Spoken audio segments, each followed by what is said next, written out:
Hello and welcome to the den. I'm back with another pressure canning video, and today we're pressure canning hamburger. So this is super easy. There is a little bit of prep work involved with doing your hamburger. I'm going to add some onion and garlic to mine. I already have my onion diced up, so I already have my jars washed and they're drying on a towel. All I do for that is I just put them in my second sink or whatever sink, and I just fill it up with hot soapy water, let them soak for a little bit, and then rinse them, and that's all I do with those. I don't keep them hot or anything like that. So I'm going to go grab my hamburger and I will show you how to pressure can hamburger.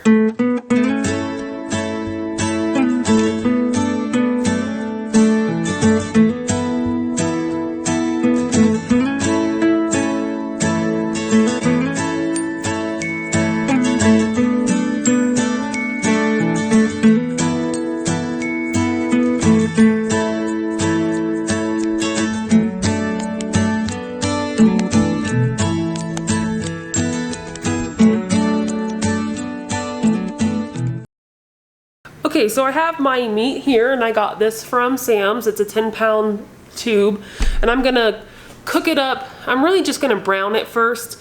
I'm gonna do it in two different sets on the stove because it's really hard to put 10 pounds in there and get it cooked up, even in a 20-quart pot. But I wanted to show you, this is my previously canned hamburger, and it does get this like layer of fat at the top. It's not all the way over the top. You can see the meat in there, but that is what it ends up looking like once it's done. So this is what we're doing today, and I'm doing this video because I got a request to do this video. I do already have quite a bit of canned hamburger, ground beef on my shelf already, but you can never have too much. Ground beef is really good to have on hand. Anytime you can put shelf-stable proteins on your shelf, then that's awesome because it gives you versatility in what you're going to be cooking, and it's already pretty much cooked. I mean, all you have to do is add your other ingredients to whatever the meal is. Like if you just wanted to take a can of spaghetti sauce and put this in there with it, then you have a full meal, and all you got to do is warm up your sauce with your meat and cook your noodles. So same with like tacos or anything else. I've made like a Salisbury type steak with this ground beef before. It's pretty good. It's good for like an easy quick meal if you're just looking to throw something together. So having canned ground beef on your shelf is awesome, along with chicken and anything else that you can can up. So I'm gonna start getting this all prepared in my pot, and I will take you along with me. Okay, so I have half of my ground beef in here, and I'm just going to brown this. What you're looking to do here is not fully cook this through. You're just wanting to brown it so that it doesn't stick together in your jars. So you're just gonna move this around and just go for browning. And I have my heat at about a little past medium.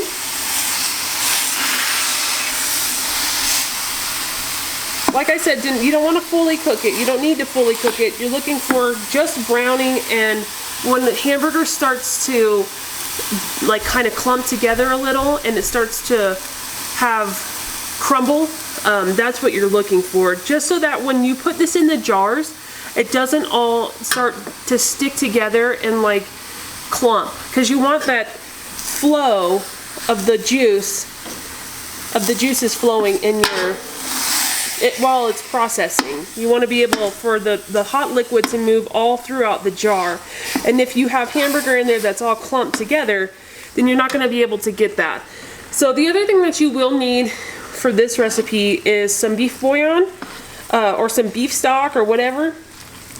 I have mine heating up over here. You can use your home canned beef stock, beef broth, whatever you have. So mine is heating up on the stove back there, and that's what I will add to fix, that's what I'll add to get to my liquid headspace line. So I'm just gonna go ahead and get this cooking up, and once it gets to the point where I feel like it's crumbled enough, then we'll move on. Okay, so this is just about done. I still have pink spots here. If you can see that there's still going to be some raw, and that's fine. What you're trying to do is just get it cooked enough so that it doesn't clump together. And you can see lots of cooked. It's not completely cooked through, but it's gonna move and it's gonna crumble around, okay? So that's what you're looking for. And yes, you don't have to worry about it being fully cooked through. The processing time will fully cook that for you. So I'm gonna drain this and I'm gonna put my other 5 pounds in here and I'm gonna do exactly the same thing. Okay, so my other batch of hamburger is almost done and I am going to start getting these jarred up.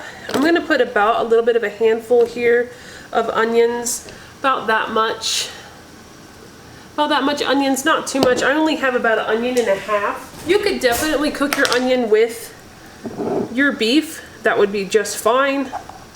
I'm just gonna do the onion and garlic separate and about a 1/2 teaspoon of garlic. I'm not adding any salt at all because the beef broth is salty, so I'm not worried about that.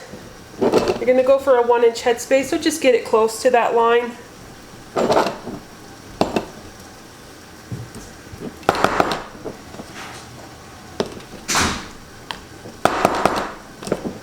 Alright, and then that's just how I'm going to do all my jars. Exactly the same way. About a handful or so of that. About a teaspoon, 1/2 teaspoon of this.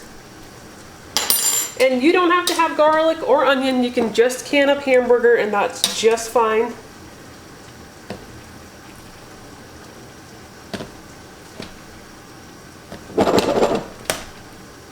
I have my canner already on the stove. I'm going to have it on medium heat. And that's what I'm going to continue to do. I'll do one more here. And if I have extra onion at the end of this, I'll just spread it evenly throughout the other jars. And you can by all means get a 1/2 teaspoon or 1/4 teaspoon. So if you want to ensure the exact amount, but I don't worry about exact amounts. So that's what I'm going to continue to do. And then I'll come back when we're doing our liquid level headspace line. And we'll go from there. Okay, so now we are going to add our broth or stock or whatever it is you have. You can use beef broth, onion broth, whatever it is that you want. But that's why I don't salt this. You could use water too. That's why I don't salt mine, because this is going to have enough salt in it with the bouillon. Okay, so I'm just going to keep doing this. I'm going to fill all my jars to the close to the 1-inch headspace line. And if you're wondering where that is, if you're trying to get an eyeball before you do this part, you can always use your tool here, and mine has the teeth and it tells me my 1-inch headspace, and you can kind of get just an idea of where you want your liquid to be. And remember that when you debubble, we'll come back and debubble in a minute, and when we do that, sometimes that liquid level will drop. So get close to it, and that way, you know, close to it, not over it. That way you don't have to take liquid out. That's a real pain. So I'm going to continue doing this, and then I will be right back to check headspace. Okay, so I have all my jars filled here. Now it's time to debubble. And you're just going to go with your tool around each side and also down the middle. You just want to get liquid in all of the parts. You don't want air bubbles in there. So do that to each one of your jars. And you'll see that because you have crumbled meat in here, you're going to have this liquid level kind of sink, because there are going to be nooks and crannies where that liquid is not getting when you first pour it in. So you're going to have to come back and probably top off your headspace. And that's just fine. That's why you gotta debubble. That's why don't forget to debubble. So I'm going to go through all my jars, and then I'll show you how to make sure your headspace is correct. Alright, so on your tool, like I said, there's these notches here, and the top one here is 1 inch, and down here would be 1/4 inch, okay? So you just take this here and set it on the lip of the jar to make sure that when you go down in there, the liquid touches this bottom part, but it doesn't go up over it. Okay, so just do that to all of your jars. Make sure you have a 1-inch headspace. And after that, you can lid and band, and I'll be right back. One part that you do not want to skip here is wipe your rims so that they are nice and clean. As I was messing with these, getting the meat in there, I was definitely touching the rims of the jar, and you can see the fat that's still settled on the tops of these in the broth, and that comes from the meat. The meat is just hamburger meat, as we know, is just a fatty cut. So you want to make sure that your rims are nice and clean of debris, no nicks, cracks, cuts, or blemishes in the rims. I go over mine a couple times just to make sure. And if you had any with nicks, cuts, cracks, you don't want to use that jar. Actually, last week when I was canning, I don't know if it was chicken. I canned something last week and I don't remember what it was. But I pulled a brand new jar out of my box, and it had like it just didn't form right when they were making it. So I had to get rid of that one. We just use it as a glass, or, you know, a cup for everyday use. But now you can put on your lids now that your rims are cleaned. So we have loaded our jars, we filled to the headspace, we have debubbled, we have rechecked headspace, and we've wiped our jars. So now it's time for lids and bands.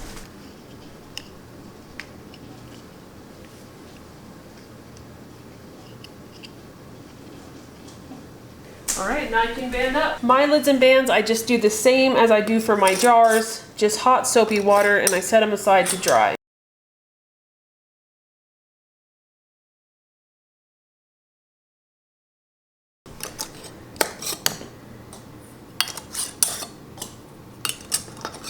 All right, and you're just gonna make sure that your bands are finger tight, and that's just like it sounds, just finger tight like that.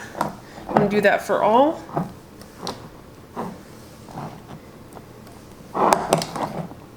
And now we're going to load up our canner.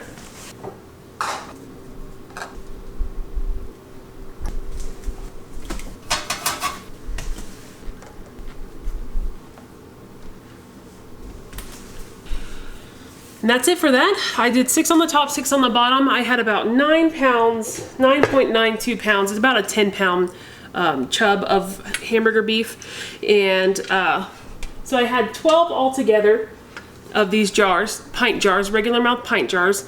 So I did 6 on the bottom and 6 on the top, so I don't have to shove 10 in the bottom layer and 2 on the top. I split it up, and I kind of moved them around so that they're kind of overlapping the other ones. If you don't have a rack, you can stagger in that way, and that's fine.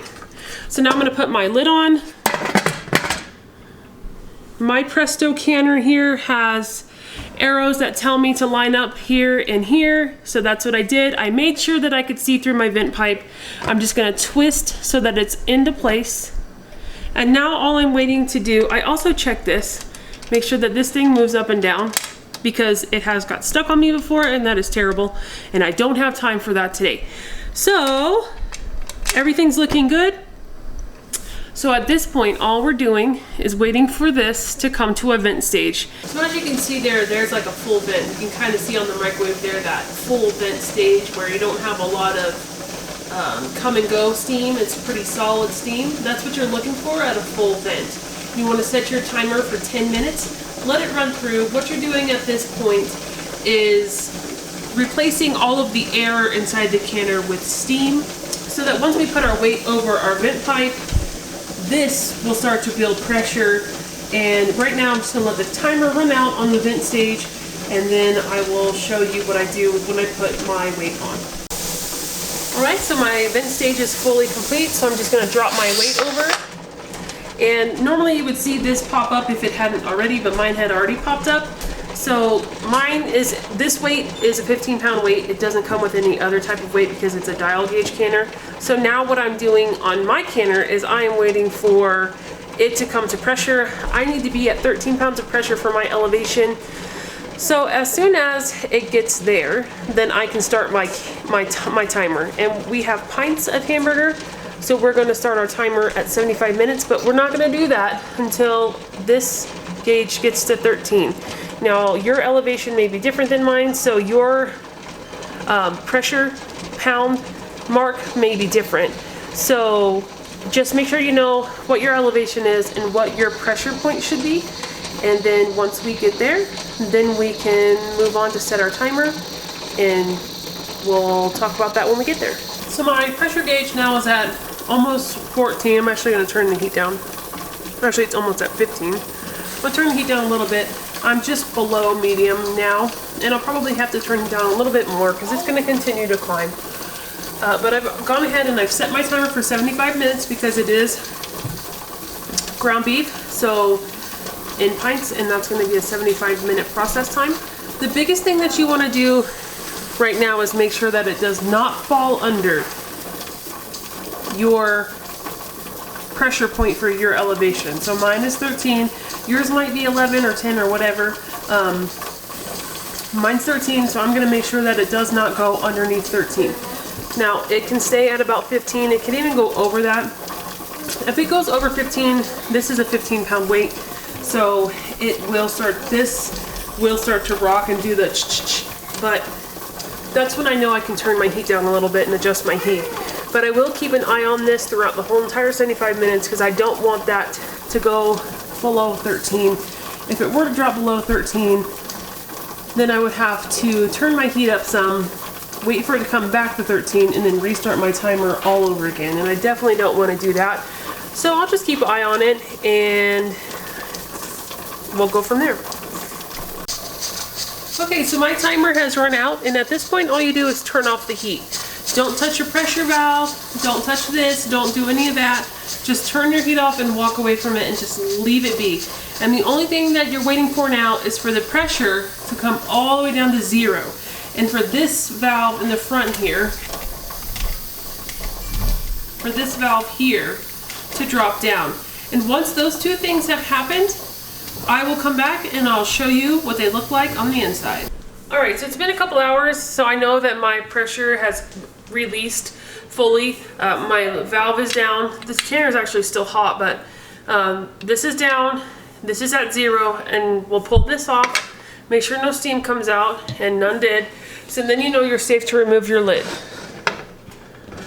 Just move that to the side, and then you can see in there, some of them are actually still even bubbling, even though this came down, I turned the heat off probably 4 hours ago. So there they are, and I'll just set these aside. So let me start taking these out. Don't you have...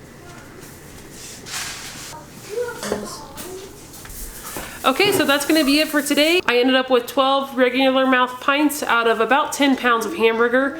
And I also used 2 quarts of beef broth with that. So that would be your measurements for that. I did have to kind of shove the hamburger down in there a little bit to make space for all of the meat, but 12 pint jars worked out really well. I did have a little bit of siphoning, but I expect that. So that's gonna be it for me today. So I'll have some more videos coming out soon, so make sure to hit the subscribe button, leave me a like and a comment if you wish, and I'll see you in the next video.